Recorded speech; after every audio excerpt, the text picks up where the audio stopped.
குடும்பத்தில் ஒருத்தர் அனுசரிப்பு தன்மைங்கிறது ரொம்ப அவசியம்.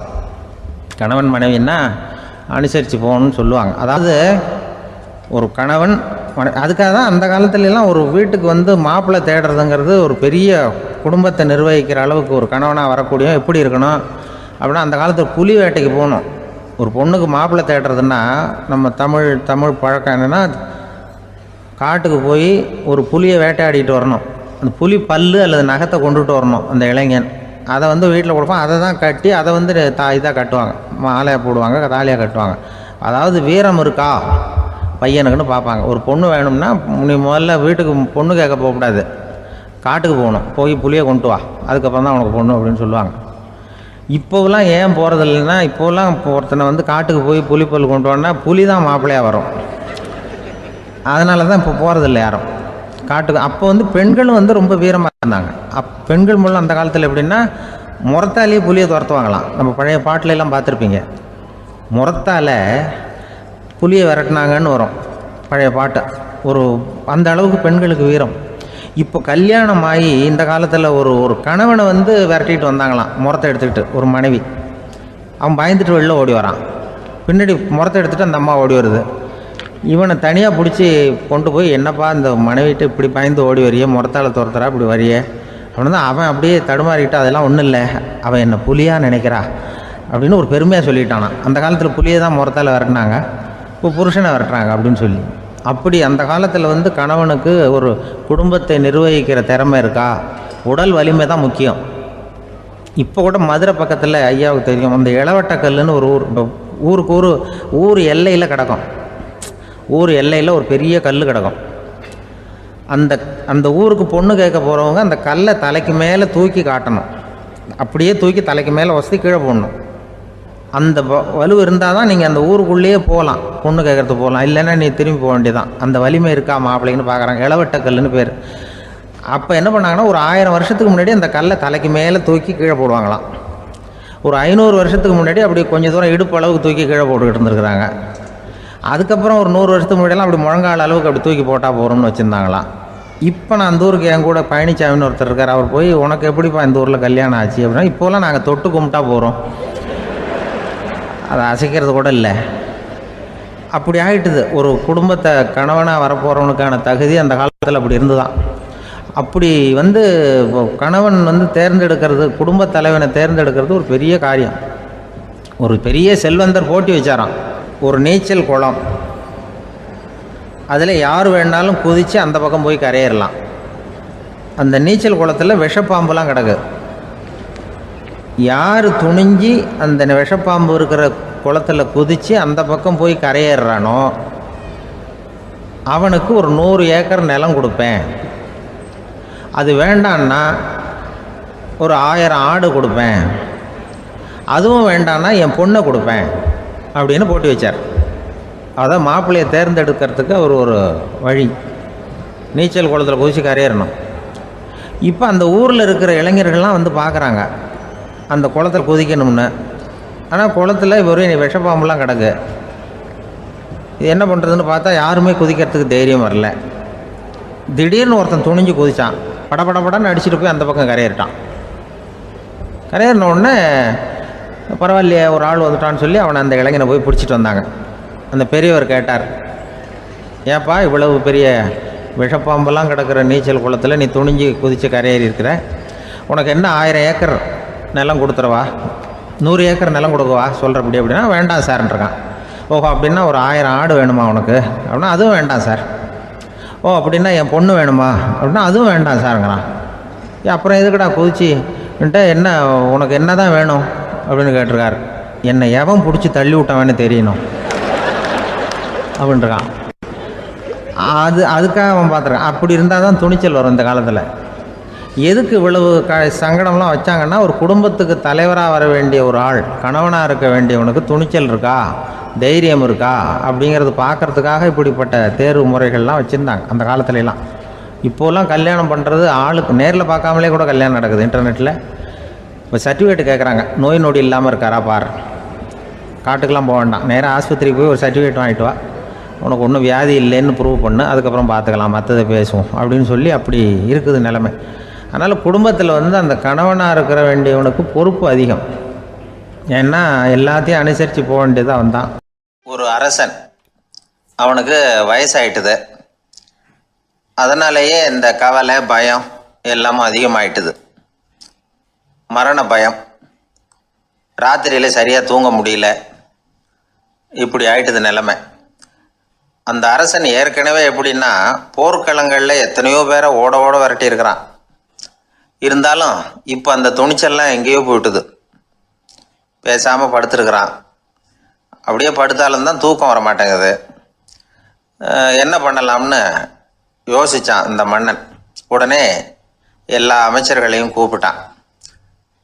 எனக்கு வந்து நிம்மதி இல்லை, எதை நினச்சாலும் பயமாக இருக்குது, எனக்கு ஒரு ஆலோசனை சொல்லுங்க அப்படின்னா. என்ன ஆலோசனை வேணும் அப்படின்னு சொல்லி கேட்டாங்க. எனக்கு ஒரு நெருக்கடியான சந்தர்ப்பம் ஏற்பட்டு போச்சுன்னு வச்சுக்கோங்க. அந்த நேரத்தில் நீங்கள் யாருமே என் பக்கத்தில் இல்லை ஆலோசனை சொல்கிறதுக்கு அப்படின்னா, அந்த சமயத்தில் எனக்கு உபயோகப்படுற மாதிரி ஒரு வாசகம், பொன்மொழி ஏதாவது சொல்லுங்கள். அதை வந்து நான் என்னுடைய வைர மோதிரத்துக்கு அடியில் பதிச்சு வச்சுக்கிறேன் அப்படின்னார். தேவைப்படுறப்போ உதவும் அப்படிங்கிறதுனால. அவர் போட்டிருந்த மோதிரமும் அதுக்கு தகுந்த மாதிரியே திறந்து மூடுறது மாதிரி அமைஞ்சிருந்தது. ஏதாவது வாசகம் எழுதுனா உள்ற வச்சுக்கலாம், அதுக்கான வசதி அதில் இருந்தது. அமைச்சர்கள்லாம் யோசனை பண்ணாங்க, இது மாதிரி ராஜா கேட்குறாரே என்ன வாசகம், அதாவது பொன்மொழி சொல்லலாம் அப்படின்னு எல்லாரும் யோசனை பண்ணாங்க. ஒருத்தருக்குமே சரியாக தோணலை, ஒரே குழப்பமாக இருந்தது. ஏன்னா நெருக்கடியான சமயத்தில் உபயோகப்படுறது மாதிரி ஒரு பொன்மொழி வேணும்னு சொல்லியிருக்கிறார். அப்படி இப்படி யோசித்து பார்த்தா ஒன்றுமே தோணலை. எல்லாரும் குழம்பிக்கிட்டு இருந்த நேரத்தில் ஒரு பெரியவர் அந்த பக்கமாக வந்தார். அவர் சொன்னார், நான் வேணும்னா அதுக்கு பொருத்தமாக ஒரு வாக்கியம் சொல்கிறேன், ஆனால் ஒரு நிபந்தனை. அதை யாரும் ரொம்ப ஆர்வம் காரணமாக அவசரப்பட்டு படிச்சிடக்கூடாது. அதை வந்து ரகசியமாக அந்த மோதிரத்துக்குள்ளே எழுதி வச்சுக்கணும். எப்போவாவது இக்கட்டில் மாட்டிக்கிற சமயத்தில் மட்டும் வேறு வழியே இல்லை அப்படிங்கிற நிலைமையில் மட்டும்தான் அதை திறந்து பார்க்கணும். அப்படி நீங்கள் இருக்கிறதா இருந்தால் நான் அதை சொல்கிறேன் அப்படின்னார் அந்த பெரியவர். சரின்னு ஒத்துக்கிட்டாங்க எல்லாரும். அதே மாதிரி அவர் ஒரு வாக்கியத்தை சொன்னார். அவர் சொன்ன வாக்கியத்தை ரகசியமாக மோதிரத்துக்குள்ளே பதிச்சு மூடியாச்சு. ராஜா அதை விரலில் மாட்டிக்கிட்டார். கொஞ்ச நாள் ஆச்சு. அந்த ராஜாவுக்கு ஒரு சோதனை வந்தது. என்ன சோதனைன்னா, அடுத்த நாட்டு மன்னன் படையெடுத்துக்கிட்டு வந்துட்டான். அவன் இவர்கிட்ட ஏற்கனவே தோற்று போனவன், ஒரு வெறியில் வந்திருக்கிறான். தோற்று போனவன் மறுபடியும் சண்டைக்கு வந்தால் எப்படி வருவானோ அப்படி வர்றான். ஒரு வெறியில் வந்தால் ஜெயிச்சுட்டான். என்னாச்சு இவரோட நிலைமைன்னா, நாட்டை இழந்துட்டார், எல்லாத்தையும் இழந்துட்டார். கடைசியாக ஒரு அடிபட்ட குதிரையில் ஏறி தப்பிச்சு போயிட்டார், வேறு வழி இல்லைன்னு. பின்னாடி துரத்திக்கிட்டு வராங்க. இவர் ஒரு மலை உச்சிக்கு போயிட்டார், அதுக்கும் அப்பால் போக முடியாது. ஏன்னா அந்த பக்கம் பயங்கர பள்ளம். உல்லாச பயணிகள் வந்து கண்டு கழிக்கிற இடம் அது. ஆனால் இவருக்கு அது சாவு பயணத்தின் வாசல், திரும்பவும் முடியாது. அவ்வளவு குறுகிய பாதை அது, வேறு வழியே இல்லை. இந்த நேரம் சூரிய ஒளி மோதிரத்தில் பட்டு மின்னிச்சு. உடனே இவருக்கு ஞாபகம் வந்தது. மோதிரத்தை திறந்து படிக்கிறார். அதில் இருந்த வாசகம், இந்த நிலையும் மாறிவிடும், this too will pass away. அவருக்கு ஒரு தைரியம் வந்தது. பின்னாடி வந்தவங்களும் திசை மாதிரி வேறு எங்கேயோ தேடி போயிட்டாங்க. அவங்க விரட்டிக்கிட்டு வரலன்னா இவ்வளவு அழகான ஒரு இடம் இருக்கிறதே எனக்கு தெரியாமல் போயிருக்குமேன்னு நினச்சார். இவ்வளவு அழகை ரசிக்கிறதுக்காக ஒரு நாட்டையே கூட இழக்கலாம்னு தோணுச்சு அவருக்கு. அமைதியாக அந்த அழகை ரசித்தார். எதிரிகள்லாம் எங்கேயோ போயிட்டாங்க. மன்னர் நாடு திரும்பினார். மறுபடியும் படைகளை திரட்டினார். கொஞ்ச நாளில் படை எடுத்துக்கிட்டு போனார். யாருக்கிட்ட தோற்று போனாரோ அவரையே வெற்றி கண்டு திரும்பி வர்றார். வரவேற்பு விழா பிரமாவப்படுது. ஆடல் பாடல் கோலாகலம். இதை பார்த்ததும் அந்த ராஜாவுக்கு தலைகால புரியல. நம்மளை இனிமேல் யாராலையும் ஜெயிக்க முடியாதுன்னு நினச்சார். அகம்பாவம் லேசாக எட்டி பார்த்தது. இப்போ மறுபடியும் சூரிய ஒளிப்பட்டு மோதிரம் மின்னிச்சு. அதை திறந்து மறுபடியும் படிக்கிறார். இந்த நிலைமையும் மாறிவிடும், this too will pass away. அவ்வளவுதான். அவர் மனசு அடங்க ஆரம்பிச்சுட்டுது, ஆணவம் போயிட்டுது. இதிலேருந்து நாம் தெரிஞ்சுக்க வேண்டியது என்னென்னா, எந்த சூழ்நிலையிலையும் நாம் கவலைப்பட வேண்டியதில்லை. ஏன்னா இங்கே எதுவுமே நிரந்தரம் இல்லை. அந்த ராஜா மாதிரியே நம்ம ஆள் ஒருத்தன் ஒரு மோதிரம் போட்டிருந்தான், அதுக்குள்ளே அவன் எழுதி வச்சிருந்த வாசகம் எதுக்கும் கவலைப்படாதே அப்படிங்கிறது தான். ஒரு நாள் பயங்கரமான கவலையோடு உட்காந்துருந்தான். பக்கத்தில் இருந்தவங்க சொன்னாங்க, இது மாதிரி சந்தர்ப்பத்தில் தான் நீ உன் மோதிரத்தை திறந்து பார்க்கணும்னாங்க. இவனுக்கு கவலையோட எரிச்சலும் சேர்ந்துக்கிட்டது. அது எப்படி முடியும், இப்போ திருட்டு போனது என்னோட அந்த மோதிரம் தானே அப்படின்னு சொல்லிவிட்டு தலையில் கை வச்சுட்டு உட்காந்துட்டான். இப்படிலாம் சொல்கிறது உண்டு. இருந்தாலும் நாம் எந்த சூழ்நிலையிலையும் கவலைப்பட வேண்டியதில்லை அப்படிங்கிற உண்மையை புரிஞ்சுக்கணும். அப்படி கவலையை வெல்றதுக்கான வழி தெரிஞ்சுட்டதுன்னா வாழ்க்கையில் வெற்றி நிச்சயம். ஒரு 600 வருஷத்துக்கு முன்னாடி மனுஷனுக்கு இருந்த நெருக்கடி இருக்கு பாருங்க. ஒரு 600 வருஷத்துக்கு முன்னாடி மனுஷனுக்கு எவ்வளோ நெருக்கடி இருந்ததோ அதுபோல் 40 பங்கு இப்போ அதிகமாகிட்டு தான் கண்டுபிடிச்சி சொல்லியிருக்கிறாங்க. அவ்வளவு நெருக்கடிக்கு மத்தியில் நாம் வாழ்ந்துக்கிட்டு இருக்கிறோம். ஒரு 600 வருஷத்துக்கு முன்னாடி என் தலையில் 1 கிலோ வச்சுக்கிட்டு நின்னேன்னு வைங்க, இப்போ 40 கிலோ வச்சுக்கிட்டு நிற்கிறேன். அப்படி ஒவ்வொரு மனுஷனுக்கும் வாழ்க்கையில் நெருக்கடி அதிகமாக போச்சு. இப்போ இந்த நெருக்கடியில் முன்னாடிலாம் யாரோ ஒருத்தர் தான் தியானம் பண்ணுவாங்க. தியானம்னா ஒருத்தர் 2 பேர் காட்டுக்கு போய் தியானம் பண்ணிகிட்டு இருப்பாங்க 600 வருஷத்துக்கு முன்னாடி. இப்போ வீட்டுக்கு வீடு தியானம் நடக்குது. ஏன்னா அந்தளவுக்கு வாழ்க்கையில் ஒரு நிம்மதி வேணும் அப்படின்னு சொல்லி பண்ணிட்டாங்க.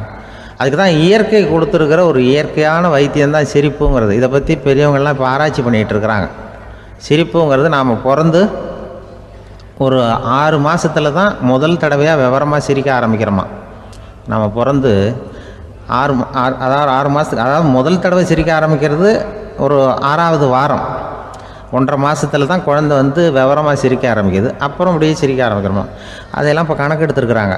ஒரு குழந்தை ஒரு நாளைக்கு 200 தடவை சிரிக்குதான் ஒரு குழந்தை. பெரியவங்கள்லாம் 15 தடவை சிரிக்கிறாங்களாம். 200 தடவை சிரிச்சுக்கிட்டு இருந்த நாம் அப்படியே குறைஞ்சி 15 ஆகிட்டு. அதனால தான் இருதய நோயெல்லாம் வருது, ஹார்ட் அட்டாக்லாம் வருதுன்னு கண்டுபிடிச்சிருக்கிறாங்க. 200 சிரிப்புக்கு அது இயல்புத்தன்மை, மனுஷனுடைய இயல்புத்தன்மை சிரிக்கிறது. அதுக்கு ஜோக்கே தேவைப்படாது. ஆனால் இப்போ காலங்காலமாக நாம் என்ன போதிக்கப்பட்டு வந்திருக்கிறோம்னா, சிரிப்புங்கிறது ஒரு பாவமான செயல். ஒரு முதலாளிக்கு முன்னாடி தொழிலாளி சிரித்தா மரியாதை குறைச்சல், ஒரு கணவனுக்கு முன்னாடி மனைவி சிரித்தா மரியாதை குறைச்சல், அது மாதிரி ஒரு வாத்தியாருக்கு முன்னாடி பையன் சிரித்தா மரியாதை குறைச்சல், ஒரு ஆஃபீஸருக்கு முன்னாடி பியூனு சிரித்தா மரியாதை குறைச்சல், இப்படின்னு சொல்லி சிரிப்புங்கிறது ஏதோ மரியாதை குறைவான செயல்னு காலங்காலமாக நாம் போதிக்கப்பட்டு வந்திருக்கிறோம். இப்போ மரபு ரீதியாகவே அந்த சிரிப்பு நம்மகிட்ட சிறைப்பட்டுருக்கு தான், அடங்கி போச்சு. அந்த சிறைப்பட்டிருக்கிற சிரிப்பை வெளியில் கொண்டு வர்றதுக்கு தான் ஜோக்குன்னு ஒரு சாவியை போட வேண்டியிருக்கு. வேறு இந்த ஜோக்குக்கும் சிரிப்புக்கும் சம்மந்தம் இல்லை. அதை ஏற்கனவே இருக்கிறத வெளில கொண்டு வரதுக்கு ஒரு சாவி மாதிரி உபயோகப்படுதுன்னு இப்போ அதை பற்றி ஆராய்ச்சி பண்ணுறவங்களாம் சொல்கிறாங்க. ஏன்னா சிரிப்புக்கு ஜோக்கு தேவைப்படாது. இப்போ ஒரு குழந்தை தொட்டிலில் படுத்துருக்குன்னு வைங்களேன், குழந்தை தொட்டிலில் இருக்குது, அது முகத்துக்கிட்ட போய் ஒரு கிளுகிழுப்பை ஆட்டுங்க சிரிக்கும். அந்த கிளுகிழுப்பை சத்தமே சிரிக்க வைக்கிறதுல அதுதான் மனுஷனுடைய இயல்புத்தன்மை. அது என்ன ஜோக்காது, சத்தம். ஒரு கிளுகிழுப்பையை கொண்டு போய் குழந்தை முகத்துக்கிட்ட ஆட்டினா சிரிக்குதே, அதுதான் இயல்புத்தன்மை. அதே கிளுகிழுப்பையை ஒரு தாத்தா மூஞ்சிக்கிட்ட ஆட்டுங்க, கோவம் வந்துடும், அடிக்க வருவார். என்னடா விளையாட்டு இது அப்படிமாரு. ஏன்னா அவர் சிரிச்சுக்கிட்டு இருந்தவர், அப்படி இருந்தவர் ஒரு காலத்தில். ஒரு கிளுகிழுப்பைக்கு சிரித்தவர் ஒரு காலத்தில் இப்போ கோவப்படுறாருன்னா அந்த அளவுக்கு நம்ம மாறி போயிட்டே வந்துக்கிட்டு இருக்கிறோம். அதனால் அந்த இயல்புத்தன்மை மாறாமல் இருக்கணுங்கிறது ரொம்ப முக்கியம். அதுக்காக எல்லோரையும் குழந்தையாக்க முடியாது. மனுஷன் எல்லோரும் இனிமேல் வயசுங்கிறது கூட ஆகிட்டே தான் இருக்கும். அதுக்காக குறைச்சிக்கிட்டே போக முடியாது. அதுக்கு யாராவது மருந்து கண்டுபிடிச்சா தான் உண்டு. ஆனால் ஒருத்தர் மருந்து கண்டுபிடிச்சாராம், சொல்லுவாங்க. ஒரு டாக்டர் ஒரு மாத்திரை கண்டுபிடிச்சாராம். ஒரு மாத்திரை சாப்பிட்டா ஒரு வயசு குறையும், ஒரு மாத்திரை சாப்பிட்டா ஒரு வயசு குறையும் அப்படின்னு ஒரு மாத்திரையை கண்டுபிடிச்சிருக்காரு. ஒரு பாட்டி அம்மா, 90 வயசு பாட்டி, அது போயிருக்கு. அதே டாக்டர்கிட்ட போய், ஐயா எனக்கு ஒரு பாட்டில் மாத்திரை கொடுங்க, இந்த வயசு குறையிற மாத்திரை அப்படின்றது. அவர் ஒரு பாட்டில் கொடுத்தாரு மாத்திரை. பாரும்மா பாட்டியம்மா, ஒரு மாத்திரை சாப்பிட்டா ஒரு வயசு குறையும், எடுத்துகிட்டு போகணும்னு கொடுத்துருக்காரு டாக்டர். இந்த 90 வயசு பாட்டி எடுத்துகிட்டு வீட்டுக்கு வந்துட்டு மறுநாள் அதே டாக்டர்கிட்ட போயிருக்கு. 30 வயசு பொண்ணாக போச்சான். 30 வயசு பொண்ணாக மாறி அதே டாக்டர்கிட்ட போயிருக்கு. இடுப்பில் ஒரு கை குழந்தை, அது சட்டை கிட்ட போடாமல் கட்டவரில் வாயில் வச்சுட்டு உட்காந்துருக்கு. நேராக டாக்டர்கிட்ட போய், டாக்டர் நேற்று வந்தேன், ஏதோ ஒரு மாத்திரை சாப்பிட்டா ஒரு வயசு குறையுன்னீங்க, நான் ஏதோ ஒரு ஆர்வத்தில் ஒரு 30-40 மாத்திரை சாப்பிட்டேன், இப்படி ஆகிட்டேன் அப்படின்னு. இப்போ டாக்டர் சொல்லியிருக்காரு, இதுக்கு ஏமா வருத்தப்படுற, எல்லோரும் வயசு குறையணும்னு தான் நினைக்கிறாங்க, உனக்கு வயசு குறைஞ்சிட்டுது, நீ சந்தோஷப்படு, இதுக்கே மறுபடியும் என்னகிட்ட வந்திருக்கிற அப்படின்னாரான் டாக்டர். அப்போ அந்த அம்மா சொல்லித்தான், என்னை பற்றி பரவாயில்ல டாக்டர், என் இடுப்பில் பாருங்கள் கை குழந்தை, இது சட்டை கிட்ட போடாமல் உட்காந்துருக்கு, கட்டவரில் வாயில் வச்சுட்டு உட்காந்துருக்கு, இது ரொம்ப ஆர்வத்தில் ஒரு 70 மாத்திரையை சாப்பிட்டு விட்டுது, இது என் வீட்டுக்காரரு. இவர் இடுப்பை விட்டு கீழே இறங்க மாட்டேங்கிறாரு. நான் எதையாவது கொடுத்து இனிமேதான் வயசை கூட்டி இறக்கி விடுவேன் டாக்டர், அப்படின்னு தான். அவர் ஏதோ நமக்கும் இதுக்கும் சம்மந்தம் இல்லைங்கிறது மாதிரி கட்டாரில் வச்சுட்டு அவர் பாட்டு உட்காந்துருக்கார். ஏதோ நமக்கு இந்த உலகமே இல்லை, நமக்கு சம்மந்தம் இல்லைங்கிற மாதிரி உட்காந்துருக்காரு. இப்படியே நான் தூக்கிட்டு எங்கே அலையிறது இது அப்படின்னு தான். அதனால் வயசை குறைக்கிறது இயற்கைக்கு விரோதமாக நாம் பண்ண முடியாது. ஆனால் இந்த இயல்புத்தன்மை மாறாமல் வச்சுக்கலாம். குழந்தை மாதிரி மாற முடியாதே தவிர அந்த குழந்தை தன்மையோடு வாழறதுக்கு கற்றுக்கணும். அதுதான் வாழ்க்கையில் இன்பமாக வாழறதுக்கு வழி. குழந்தைத்தனமாக இருக்கக்கூடாது, குழந்தை தன்மையோடு இருக்கணும்னு சொல்லுவாங்க. குழந்தை தன்மைங்கிறது வேறு, குழந்தைத்தனம்ங்கிறது வேறு. அப்படி ஒரு மாத்திரை கண்டுபிடிச்சிட்டா இப்போ யாராவது ஒருத்தவங்க இடுப்பில் குழந்தைய தூக்கிட்டு போனால் போய் கேட்கணும், ஏம்மா இது ஏன் வீட்டுக்காரரா உன் குழந்தையா அப்படின்னு கேட்டு அதுக்கப்புறம் அவருக்கு வணக்கம் சொல்லணும். இப்படிலாம் ஆகிடும் நிலைமை. இயற்கையை நம்ம மாற்ற முடியாது. அதுக்கு தகுந்தாப்புல தான் நாம் பண்ணணும். குழந்தை தன்மையோடு வாழறதுக்கு குடும்பத்தில் குழந்தை தன்மைங்கிறது எப்படின்னா, இப்போ சில பேருக்கு அந்த குழந்தைத்தன்மை உண்டு. ஒரு வீட்டில் ஒரு புள்ள படுத்துருக்கு, அம்மா எழுப்புறாங்க, காலேஜுக்கு நேரமாச்சு எழுந்திரிப்பா, காலேஜுக்கு நேரமாச்சு எழுந்திரிப்பா அப்படின்ற. அந்த அம்மா அந்த பிள்ளை சொல்லியிருக்கு, ஐயோ எனக்கு காலேஜுக்கு போகிறதுக்கே பிடிக்கலம்மா, என்னை தொந்தரவு பண்ணாத, காலேஜுக்கு போகிறதுக்கு எனக்கு பிடிக்கல அப்படின்னு தான். அப்போ அந்த அம்மா சொல்லியிருக்கு, ஏன் உனக்கு காலேஜுக்கு போகிறதுக்கு பிடிக்கல, கல்லூரிக்கு போகிறதுக்கு, அதுக்கு 2 காரணம் சொல்லு அப்படின்னுருக்க. அப்போ அந்த பிள்ளை சொல்லிச்சான், ஏன் பிடிக்கலன்னா கல்லூரியில் இருக்கிற வாத்தியாருக்கும் என்ன பிடிக்க மாட்டேங்குது, ஆசிரியர்களுக்கும்.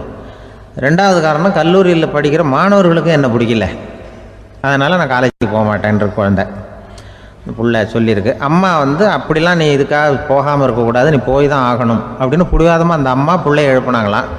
சரி, நான் எதுக்கு காலேஜ் போகணும்னு சொல்கிறேன், அதுக்கு நீ 2 காரணம் சொல்லு அப்படின்னு தான் அந்த பிள்ளை. அப்போ அந்த அம்மா சொன்னாங்களாம், நீ ஏன் காலேஜுக்கு போகணும்னா, முதல் காரணம் உனக்கு வயசு 52, 2வது காரணம் நீ தான் பிரின்சிபால் அப்படின்னு தான். என்ன இருந்தாலும் அவங்க அம்மாவுக்கு அது புள்ள தானே. அதுதான் குழந்தைத்தன்மைங்கிறது. 52 வயசுலேயும் குழந்தைத்தன்மையோடு இருக்கார் பாருங்கள், அதுதான் அந்த குழந்தைத்தன்மையோடு வாழறது தான் வெற்றிக்கு வழின்னு சொல்லுவாங்க. இந்த உலகத்தில் எத்தனை வகையான மனிதர்கள் இருக்கிறாங்க, ஒவ்வொரு மனிதனுமே ஒவ்வொரு வகை அப்படிங்கிறாங்க விஞ்ஞானிகள். மனிதர்களை 3 வகையாக பிரிக்கலாம் அப்படின்னு சொல்கிறாங்க மெய்ஞானிகள். இவங்களை பற்றிலாம் ஏற்கனவே நாம் பேசியிருக்கிறோம். இப்போ டாக்டர் எட்வர்டு பேட்ச் அப்படிங்கிற நிபுணர் என்ன சொல்கிறார் தெரியுமா? மனிதர்களை 7 வகையாக பிரிக்கலாம்ங்கிறார். மனிதர்களின் மனநிலை அடிப்படையில் அவங்களை 7 விதமாக வகைப்படுத்துகிறார் அவர். சரி, அது என்ன 7 வகை? முதல் வகை என்னன்னா, பயந்த குணம் உள்ளவங்க. சார் ரொம்ப பயந்த சுபாவம், வீட்டில் கூட வாயை திறக்க மாட்டார், சாப்பிட போகிறப்ப மட்டும்தான் கொஞ்சம் வாயை திறப்பார், அப்புறம் மூடிக்குவார் அப்படின்னு சில பேரை பற்றி நாம் பேசிக்கிறது உண்டு. இவங்கெல்லாம் இந்த வகை, அதாவது பயந்த குணம் உள்ளவர்கள் அப்படிங்கிற முதல் வகை. சரி, 2வது வகை என்னன்னா, சஞ்சலப்படுகிறவர்கள், எதுக்கு எடுத்தாலும் கலக்கம், குழப்பம், இப்படியே காலம் தள்ளிட்டு இருப்பாங்க. பல பேர் பார்த்துருப்பீங்க. அவங்கெல்லாம் இந்த வகை. 3வது வகை என்னன்னா, யதார்த்த உலகை மறந்து கற்பனை உலகத்திலேயே மிதக்கிறவங்க. இளைஞர்கள், கவிஞர்கள், இப்படி பல பேர் இருக்கிறாங்க. எப்போ பார்த்தாலும் கற்பனை உலகத்திலேயே மிதந்துக்கிட்டு இருப்பாங்க. கிட்டத்தில் போய் என்னங்க ஒரு மாதிரியாக இருக்கிறீங்க அப்படின்னு கேட்டு பாருங்க, அவங்களெல்லாம் ஏதோ ஒரு அற்ப புழுவை பார்க்குறது மாதிரி அவங்கள பார்ப்பாங்க. அதுவும் அந்த வானத்து நிலாவை பாருங்கள், அது என்னை வா வான்னு கூப்பிடுது, எனக்கு சீக்கிரத்தில் ஒரு நாள் சிறகுகள் முளைக்கும், சிறகடித்து வானத்தில் பறந்து போவேன், அந்த செல்ல நிலாவை கொஞ்சிவிட்டு வருவேன், இப்படிலாம் பேசிகிட்டு இருப்பாங்க. கொஞ்சிறது அப்புறம் இருக்கட்டும், இப்போ கஞ்சிக்கு வழியே பாருப்பா அப்படின்னா அதை காதில் வாங்க மாட்டாங்க. நாம் ஏதோ இந்த உலகத்தை அனுபவிக்க தெரியாதவர்கள் மாதிரி நம்மளை அவங்க கவனிப்பாங்க. இப்படி ஒரு ரகம். 4வது வகை மனிதர்கள் எப்படின்னா, இவங்க தனிமை உணர்வு மிக்கவர்கள். இவங்க மற்றவங்களோட இயல்பாக நெருங்கி பழகிறதில்ல, தான் உண்டு தன்னுடைய வேலை உண்டுன்னு இருந்துட்டு போகிறவங்க. அடுத்த வீட்டில் இருக்கிறவர் யார் அப்படின்னு கேட்டால் கூட அடுத்த வீடுன்னு ஒன்று இருக்கா அப்படிங்கிறது மாதிரி நம்ம முகத்தை பார்ப்பாங்க. அவங்ககிட்ட மேற்கொண்டு நாம் என்னத்தை பேச முடியும்? இப்படி ஒரு வகை. 5வது வகை மனிதர்கள் எப்படின்னா, இவங்க மற்றவங்க செல்வாக்குக்கு உட்பட மறுப்பவர்கள். அடுத்தவங்களோட செல்வாக்குக்கு இவங்க ஆட்படுறதில்ல. நான் யார் தெரியுமான்னு கேட்டால் அதை தெரிஞ்சுட்டு எனக்கு என்ன ஆக போகுதும்பாங்க. இவங்கெல்லாம் அந்த ரகம். 6வது வகை மனிதர்கள் எப்பவும் எதுலேயும் பற்று இல்லாமல் இருக்கிறவங்க. இது ஒரு துறவு மனப்பான்மை. இயல்பாகவே சில பேர் இப்படி உண்டு, அவங்களுக்கு எதுலேயும் ஒரு ஈடுபாடு இருக்காது. அப்படிப்பட்டவங்கெல்லாம் 6வது வகை. 7வது வகை மனிதர்கள் மற்றவங்க கவலையை தன்னுடையதாக ஆக்கிக்கிட்டு கவலைப்படுறவங்க. இவங்கெல்லாம் மகாத்மாக்கள். தாம் வேறு அடுத்தவங்க வேறு அப்படிங்கிற எண்ணம் இவங்களுக்கு வர்றதில்லை. அதனால் அடுத்தவங்களுக்கு ஒரு துன்பம் வந்ததுன்னா இவங்களால சும்மா இருக்க முடியறதில்ல. ஆகக்கூடி இப்படி 7 விதமான மனிதர்களை அடையாளம் காட்டுறார் அந்த நிபுணர். இதில் நாம் எந்த வகையில் வர்றோம் அப்படிங்கிறத நாம் தான் அடையாளம் கண்டுபிடிக்கணும். எனக்கு தெரிஞ்ச ஒரு மனிதர் உண்டு. அவர் ஒரு வித்தியாசமான வகை. எதையும் நடைமுறை சாத்தியமாக சிந்திக்கிறவர். எப்பவும் அடுத்தவங்களும் நல்லா இருக்கணும், நாமும் நல்லா இருக்கணும் அப்படின்னு ஆசைப்படுறவர். அவருக்கு ஒரு சமயம் திடீர்னு உடம்பு சுகம் இல்லாமல் போயிட்டுது. டாக்டர்கிட்ட போனார், பணம் கொடுத்தார், வைத்தியம் பார்த்துக்கிட்டார். அவர் எழுதி கொடுத்த மருந்து சீட்டை வாங்கினார். ஒரு மருந்து கடைக்கு போனார், பணம் கொடுத்தார், மருந்து வாங்கினார். அதை எடுத்துகிட்டு வீட்டுக்கு வந்தார். அதுக்கப்புறம் அந்த மருந்து அவர் சாப்பிட்ணும்ல, சாப்பிடவே இல்லை, அப்படியே சும்மா வச்சுட்டார். அவரை பார்த்து கேட்டேன், ஏன் சார் இப்படி பண்ணுறீங்க? வீண் செலவு தானே இது, நீங்கள் ஏன் டாக்டர்கிட்ட போய் பணம் செலவு பண்ணினீங்கன்னு கேட்டேன். அவர் சொன்னார், டாக்டர் வாழணும் இல்லையா, அதனால தான் அப்படின்னார். சரி, அப்புறம் ஏன் மருந்து வாங்கினீங்க அப்படின்னு கேட்டேன். மருந்து கடைக்காரர் வாழணும் இல்லையா, அதனால தான் அப்படின்னார். சரி, அப்புறம் ஏன் வாங்கின மருந்து சாப்பிடாம வச்சுட்டீங்க அப்படின்னதுக்கு, நான் வாழணும் இல்லையா, அதனால தான் அப்படின்னார். இவர் வாழ்க்கையை புரிஞ்சுக்கிட்டவர். இப்படி வாழ்க்கையை புரிந்து கொண்டு வாழ தெரிஞ்சுக்கணும். எந்த வகை மனிதர் நாம்